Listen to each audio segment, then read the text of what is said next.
আজি আমি চাপৰাকাটা চিলাৰায় ভৱনত আমাৰ কমতাপুৰ ষ্টেট ডিমাণ্ড কাউন্সিলৰ বঙাইগাঁও জিলা কাউন্সিলৰ অন্তৰ্গত আমি যিকেইখন ব্লক কমিটি আছে সেই ব্লক কমিটিকেইখন গঠন কৰিলোঁ।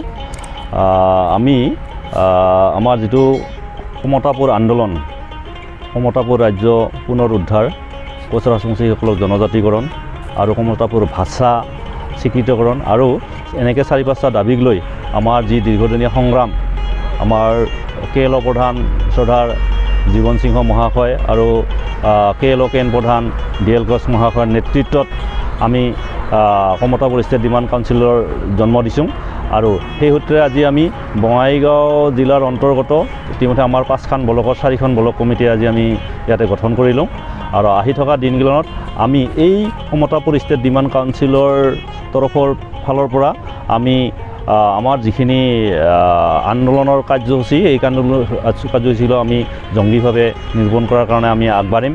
আৰু বিভিন্ন আমাৰ বৌদ্ধিক মহলত আমাৰ বিভিন্ন ব্যক্তিৰ লগত আমি যৌথভাৱে কিছুমান আমাৰ আলোচনা চক্ৰ অনুষ্ঠিত কৰিম।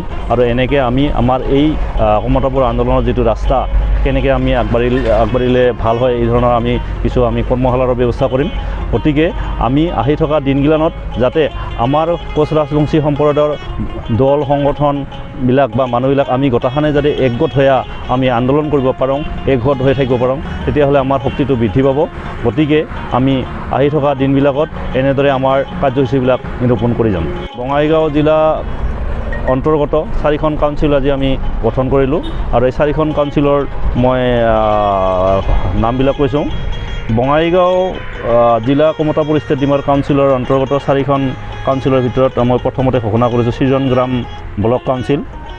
আৰু সৃজনগ্ৰাম ব্লক কাউন্সিলৰ সভাপতি হিচাপে আমি মনোনীত কৰিছোঁ ধনজিৎ ৰায়, আৰু উপসভাপতি হিচাপে বিজু ফুকন ৰায়, সাধাৰণ সম্পাদক হিচাপে আমি জিতু ৰায়ক মনোনীত কৰিছোঁ, আৰু সহকাৰী সাধাৰণ সম্পাদক হিচাপে ফণীন্দ্ৰ ৰায়ক আমি মনোনীত কৰিছোঁ।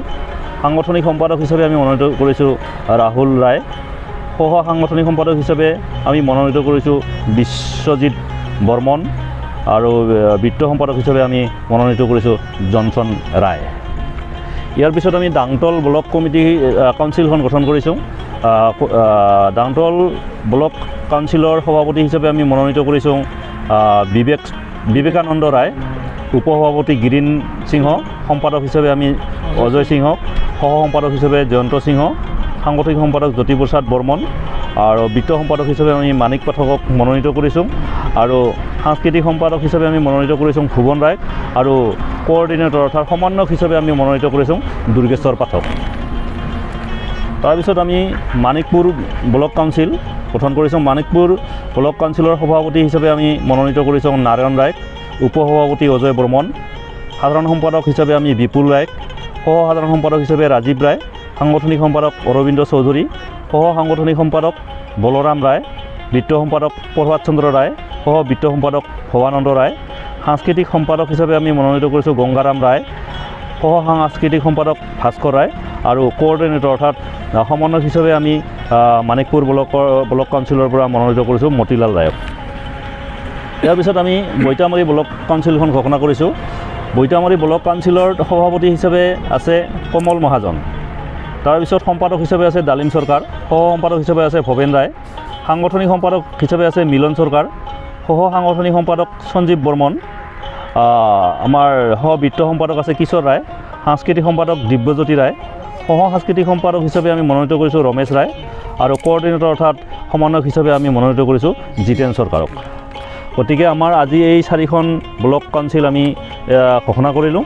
আৰু আমাৰ এখন কাউন্সিল আছে, আৰু এটা ব্লক আছে, সেই ব্লকটো আমি তাপাত্তাৰী ব্লক।